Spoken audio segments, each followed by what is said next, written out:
Hello everyone and welcome to the EE Trade channel. I want to do weekly recap of the trade I took this week. So let's get started. Now we are looking at Sunday, June 1st, and let's toggle the Monday, what I found. So what I trade is, first I look for daily bias, which is from the same day, meaning if this is Monday, I want to find previous Mondays. I try to find the closest Mondays that I can possibly find to the price. So A is time, which is Monday, B is price, which should be the closest. I have one here.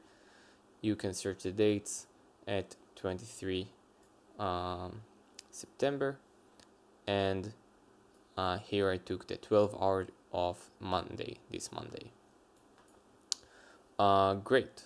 So we can see price will open a bit below. We can also see it here on the Bitcoin. Left side is Ethereum, right side is Bitcoin. Now on the 15-minute chart, let's go to 9:30. Okay, this is 9:30. This is where I've tried to find the next PDA to execute my trade. Here I look for the semi-day or semi-hour based on the quarterly theory.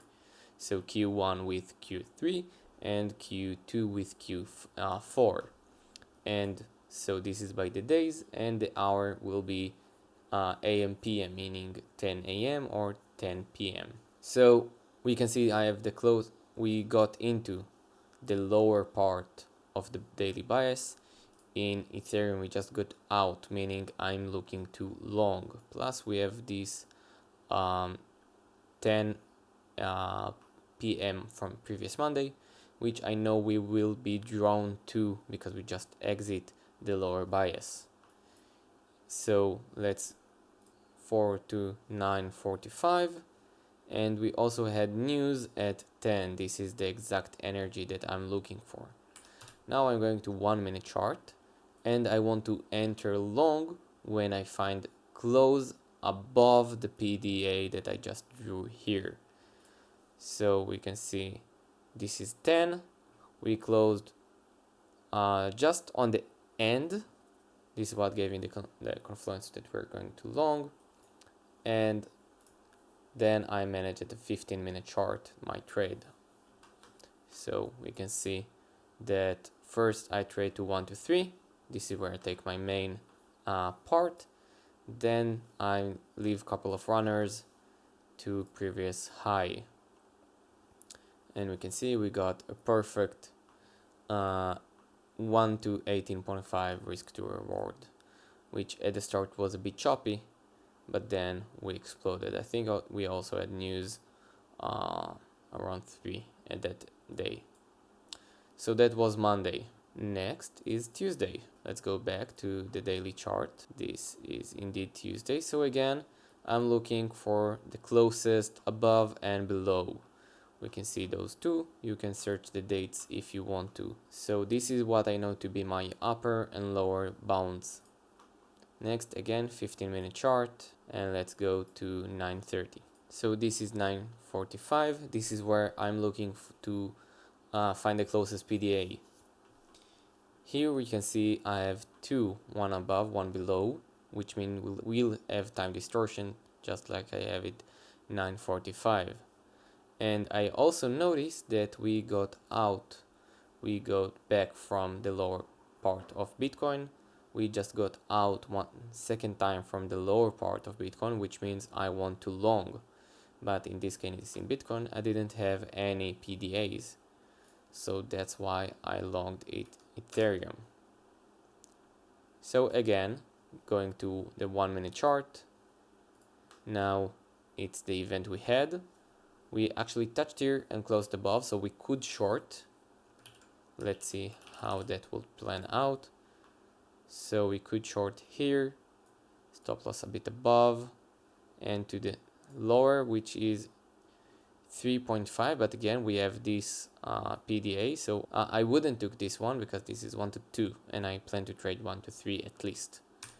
So this is why I waited here, which is also, once we got there, we can see we got in and out. So now we can enter here, stop loss a bit below the PDA, and target previous highs, those maybe. And right now we're at 10 and 10 minutes, so this one won't be probably relevant once we get there. And let's see our price planned out. Perfect. Next is Wednesday. Again, let's go to the daily chart and find the upper and lower boundaries. So right now we are in Tuesday, next going to be open Wednesday. We can see we have one lower boundary very close in the Ethereum.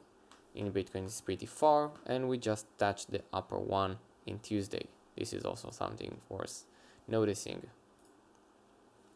Next we'll go to the 15-minute chart again and forward to 9:30. So here at 9:30 we just got out from the upper part, and I'm looking for the closest PDA, which is this one.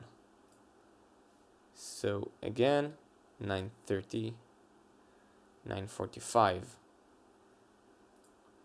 and let's see the 1 minute. So in the 1 minute we broke the PDA I noticed, I marked, but then we also almost touched the lower part, which means my confluence is now long.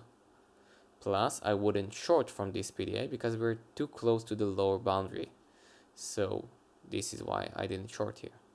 Again, waiting for a close above it because we're going long and targeting previous highs.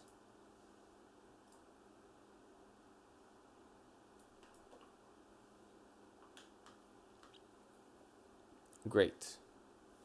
You can see we continued until we touch the 3-day open, and then we inverse our direction. So those were my trades. I usually trade 1 to 3, taking most of it, then leaving a couple of runners out.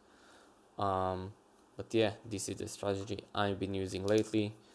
Lower and upper bounds, finding the same time PDA from previous days, and waiting for the energy to strike. See you in the next recap.